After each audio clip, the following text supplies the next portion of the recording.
are a real game changer which seriously challenges traditional models of tertiary education. The positive team first, please. Thank you to Dale, because he gave a good introduction, I think, to what we want to talk about. The first is that they're free. I think that's pretty important. 100 million people can't have access to formal education, according to UNESCO. MOOCs offer them a real lifeline into some kind of education. They offer a marketing shop window for institutions and often translating to people going on to be formal learners. They're tasters for educational offerings. They provide a rich, connectivist, distributed network community of peers, enable people to be part of harnessing the power of social and participatory media. Again, Dale gave us some excellent examples of things like Cloud and Twitter and LinkedIn and the way in which we can connect in very rich ways with our peers. They can be personalized and adapted. They often focus on very hot, current topics and enable us to have access to prestigious international experts in the field and to prestigious institutions. You know, so the big game changers are playing in this space. They provide widening access and combat social inclusion. And I think the big thing for me is they're a form of disruptive technology leading to disrupted education. And if they do nothing else, if they make us in formal institutions rethink what we're doing and rethink what it means to be a Massey student or a student at the Open University UK or a student at Harvard, I think that's good. Ladies and gentlemen, let me see your worms, please. Your worms for that last one. Oh, okay, okay. It's just warming up. It's just warming up. And I didn't hear any booms. So if you're holding on to your boom, don't be afraid. Now, for the negative team, do come up to the podium if you can. Wow. Boom. Well, the first thing to do is introduce the other members of my team properly. Sitting next to me and looking like a rose between two thorns is Maggie Hartnett. People have written glowing things about her work in online education and motivation. I tell you, she's motivated today. And on the far end here, Mark Nichols from the Open Polytechnic. He happens to be writing a doctoral thesis that touches on theological education, which means that his motto is openness is next to godliness. So we're glad he's on our side. We've got a big lineup opposite, haven't we? There we are. Here we are. People from little old New Zealand, 4 million people. And over there, representing the might of Canada and the United Kingdom, 100 million people. We're not intimidated. If you think being small doesn't count, you should try sleeping in a tent with a mosquito. It's a good topic for New Zealanders, this, isn't it? Something to do with MOOCs. And given that New Zealand is milk producer to the world, we can only assume that MOOCs stands for moo cows. So we see a dairy theme running through this, and we're going to milk it for all it's worth. By implication, this MOOC seems to suggest that tertiary institutions and their teaching models are in danger.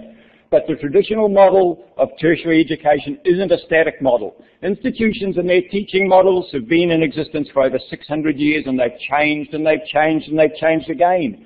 Long ago, people in tertiary education learnt that even if you're on the right track, you'll get run over if you just sit there. They haven't sat still, and there's no evidence they're going to this time. So given that the traditional model of tertiary ed is one of change, why should we suddenly expect MOOCs to challenge that?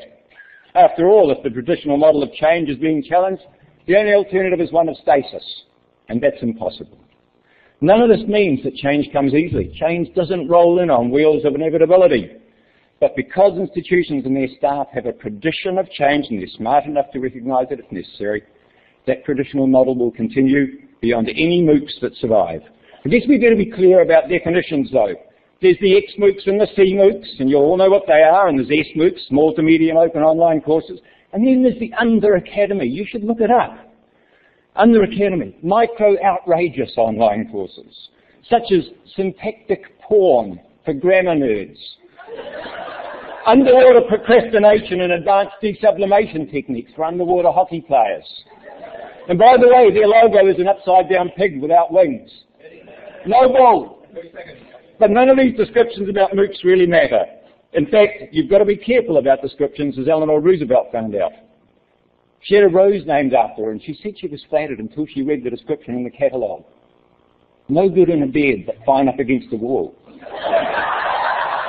I'm sure you'll hear all sorts of quotes and numbers and claims from the opposition. Don't be misled. They might come up with fancy arguments, but as Oscar Wilde said, arguments are to be avoided. They're always vulgar and often convincing. And we don't want you to be convinced, and we don't want them to be vulgar. Time. Wow. Boy. Let's see your worms, please. Worms. Oh, worms everywhere. Oh, my goodness. Positive team, you've got some work to do. Can I call the next speaker up to the podium, please? This is just getting hotter and hotter.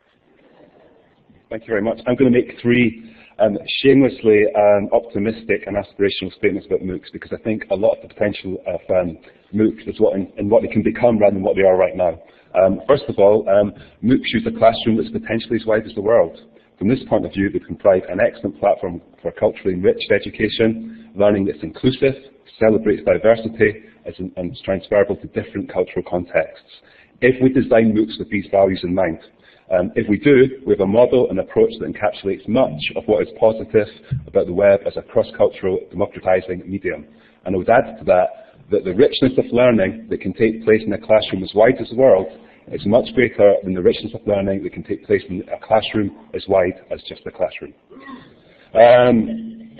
MOOCs are well suited to tertiary education and continued professional development, but the open and inclusive ethos of MOOCs could be harnessed very effectively in widening access to education for individuals that have genuinely been excluded or disenfranchised within the formal educational system, providing we think about the individual and find ways that they don't get lost on the fringes, and providing we stop designing so many MOOCs for each other to take part in and start designing some MOOCs that address real issues that people that have been excluded from education would really take advantage from.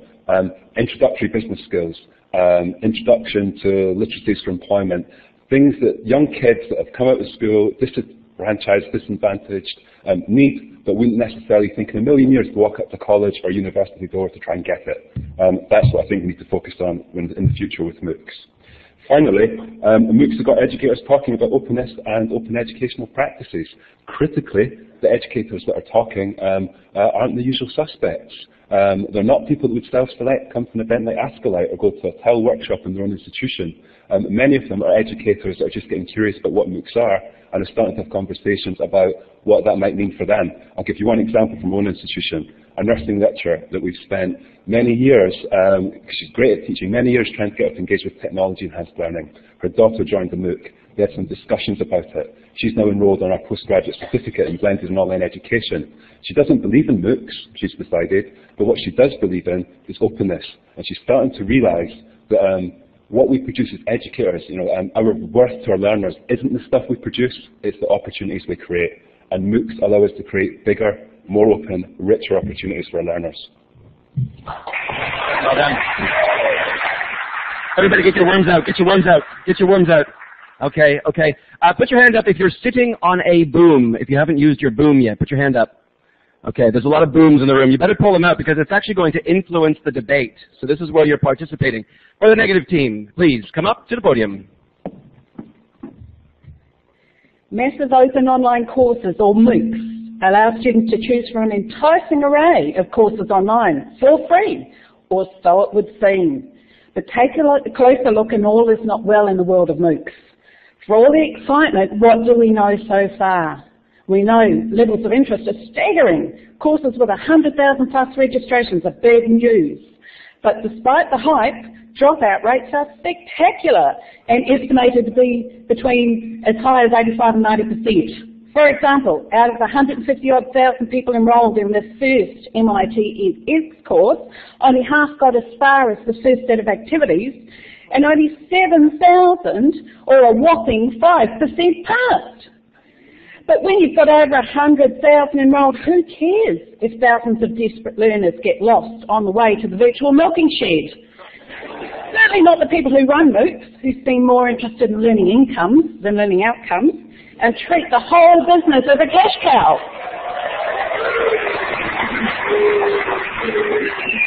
But I'll tell you who cares, the students do. When our students cite lack of time and motivation, as well as technical and cultural confusion as reasons for withdrawal.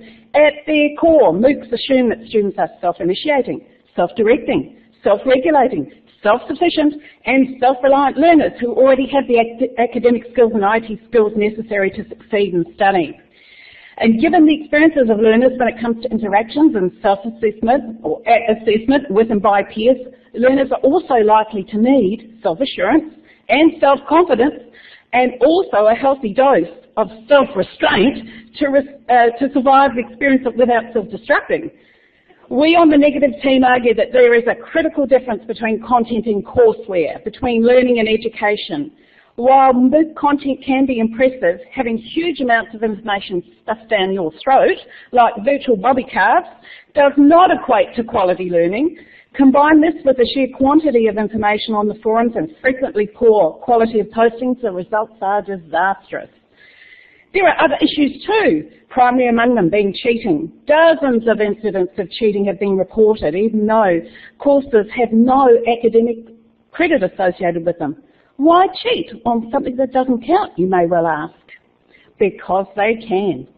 I submit to you, MOOCs do not live up to the hype surrounding them, and the opposition are full of bull.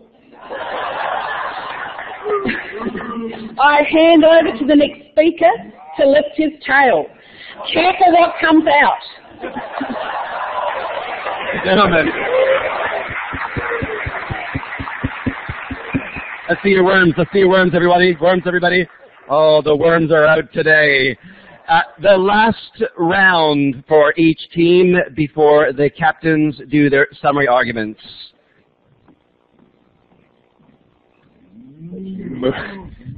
Maggie, I'm afraid to lift my tail. Okay, some of the positives I've seen, just sort of riffing off some of the stuff Dale mentioned. There's a fellow I think a lot of you are familiar with, Sir John Daniel, who was the former CEO of the Commonwealth of Open Lines Learning.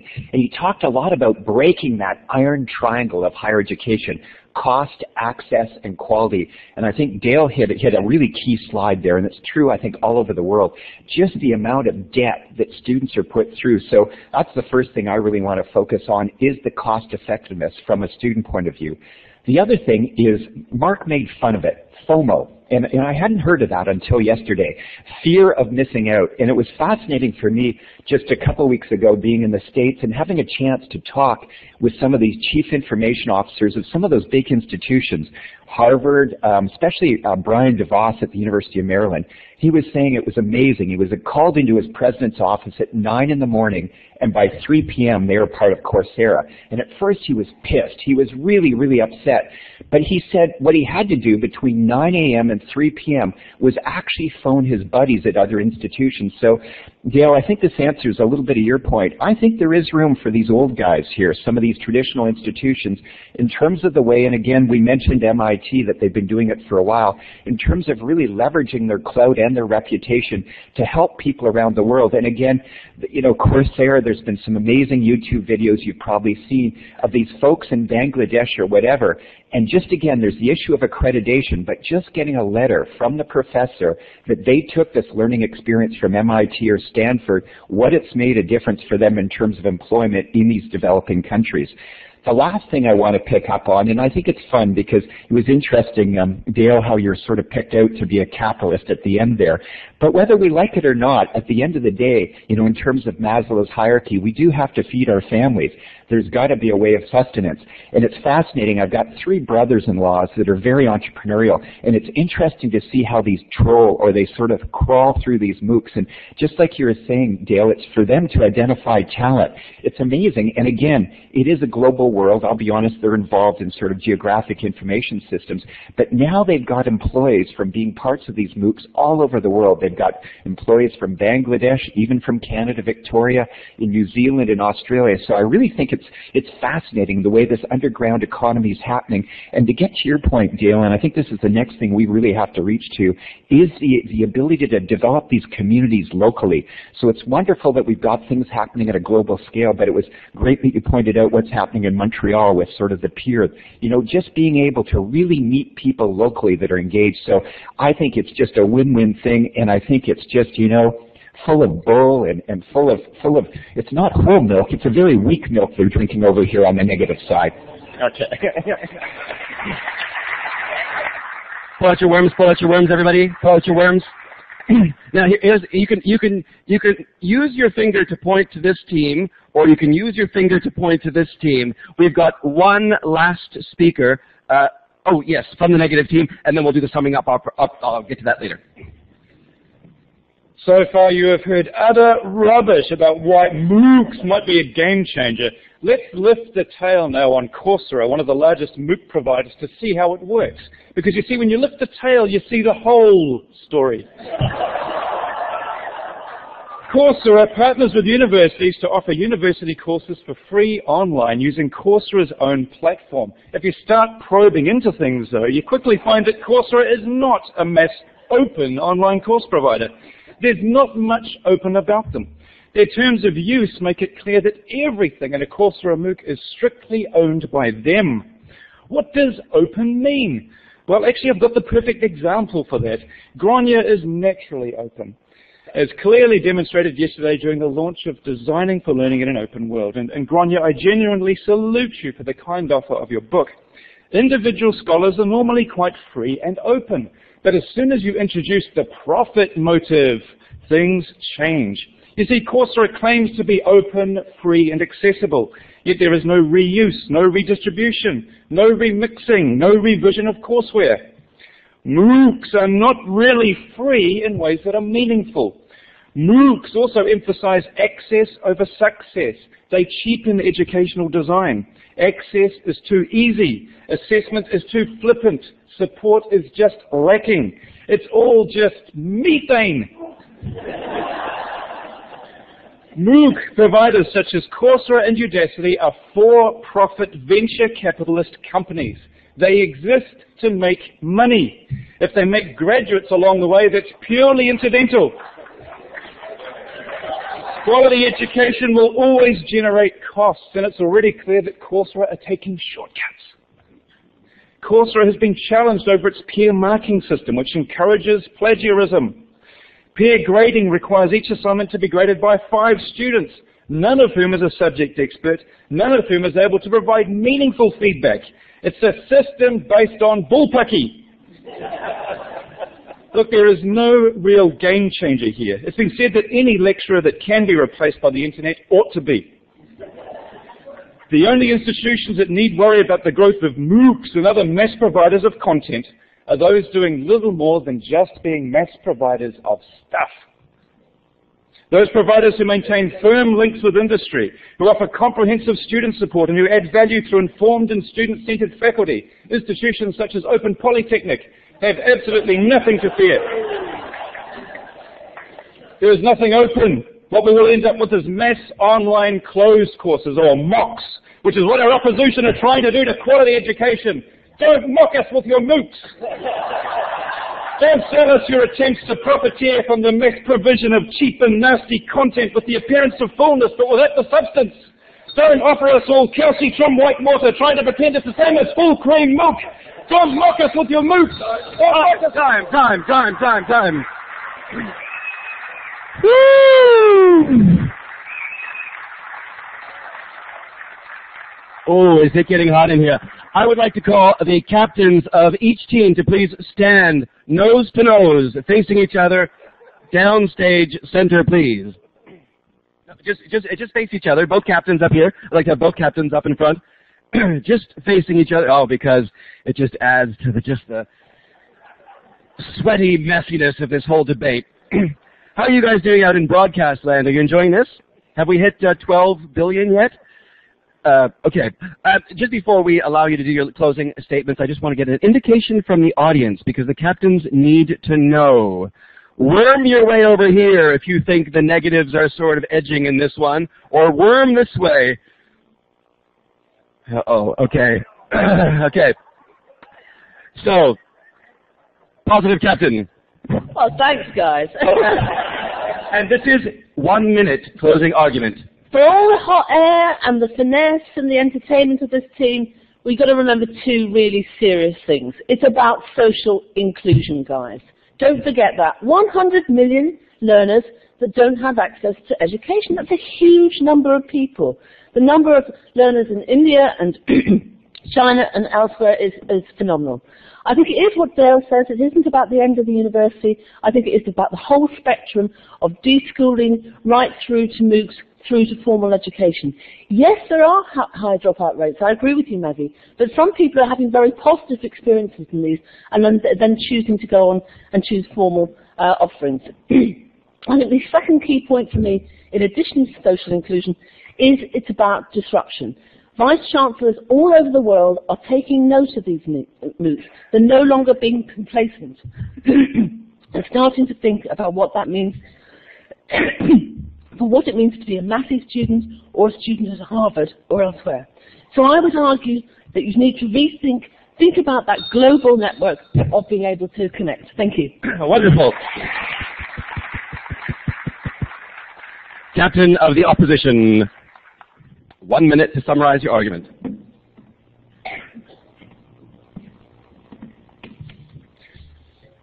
Well, I'll admit they were far from vulgar, which means I guess they had no arguments of any substance.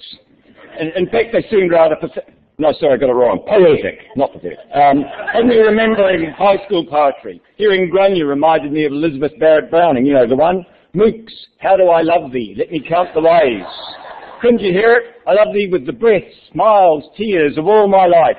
But with MOOCs, students are the ones who'll end up crying.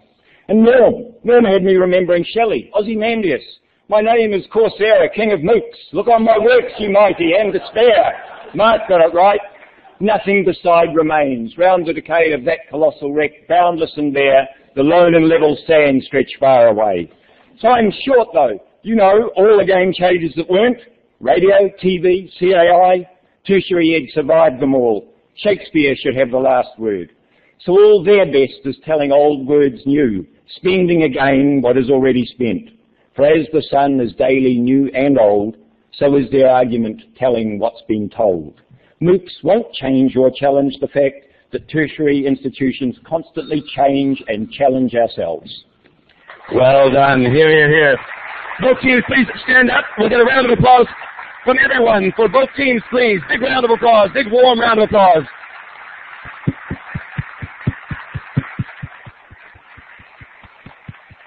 Oh, I love it. I love it. I love it. I love it. Okay, next year they'll all be wearing boxing clothing. Okay, ladies and gentlemen, we need your worms for this. Pull out your hand, and on the count of three, I want you to point either to the opposition or to the positives. 1, 2, 3, and vote with your worm. Ladies and gentlemen, the negatives have it.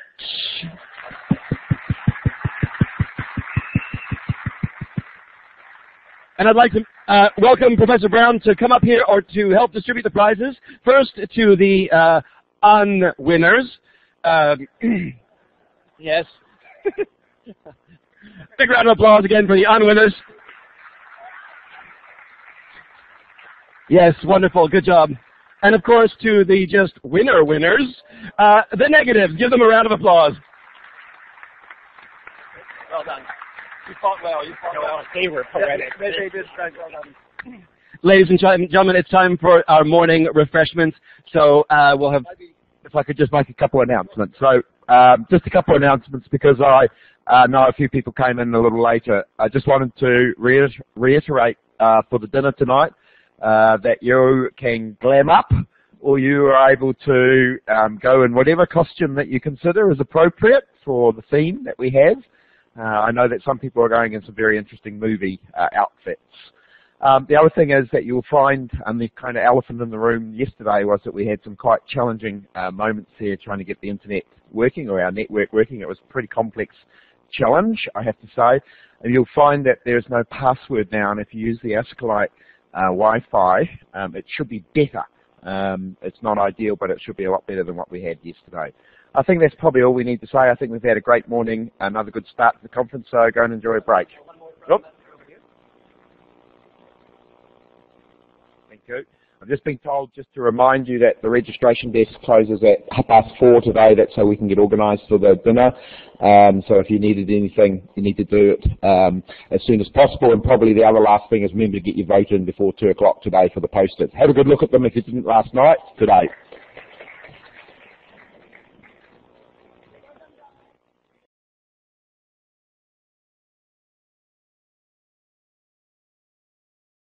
Session.